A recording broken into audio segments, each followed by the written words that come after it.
ఇవాల్టి బులెటిన్ చూద్దాం. బాపట్ల మండలం మూలపాలెం గ్రామానికి చెందిన సమస్యల పరిష్కారం కోసం ఈ రోజు కలెక్టర్ కార్యాలయంలో సమావేశం జరిగింది.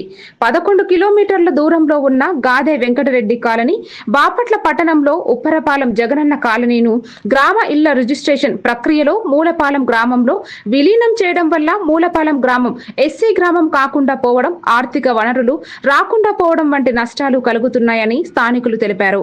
ఈ సందర్భంగా మాజీ శాసనసభ్యులు, మాజీ డిప్యూటీ స్పీకర్ కోన రఘుపతి, సర్పంచ్ బొలిమేర అనిల్ కుమార్ మరియు గ్రామస్తులు కలెక్టర్ కు మెమోరాండం అందజేశారు.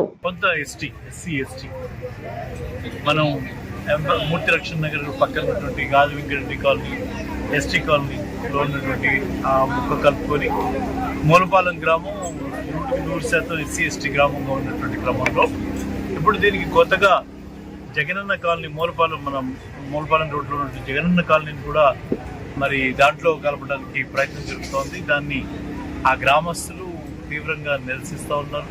ఎందుకంటే ఇది దాదాపు మున్సిపాలిటీ బార్డర్లో ఉంటుంది జగనన్న కాలనీ అనేది. మున్సిపాలిటీలో వార్డులో కలపాల్సింది తీసుకెళ్ళి మూలపాలెం గ్రామ పంచాయతీలో కలిపితే వాళ్ళకి ఏదైతే ఈరోజు అటు ఇటుగా ఉన్నటువంటి గ్రామం, ఒక ఎస్సీ కమ్యూనిటీ టోటల్గా ఉన్నటువంటి గ్రామంలో రావాల్సినటువంటి అవకాశాలు ఇవాళ మళ్ళీ జారవిడ్చుకునేటువంటి పరిస్థితులు.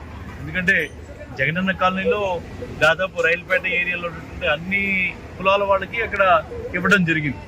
సో దాన్ని తీసుకుని వెళ్ళి మూలపాలెం గ్రామంలో కలిపితే ఆ గ్రామానికి వచ్చేటువంటి వెసులుబాటు 100% ఎస్సీ గ్రామంగా ఉన్నటువంటి దాంట్లో రావాల్సినటువంటి కూడా వాళ్ళు కోల్పోయేటువంటి ప్రమాదం ఉంటుంది.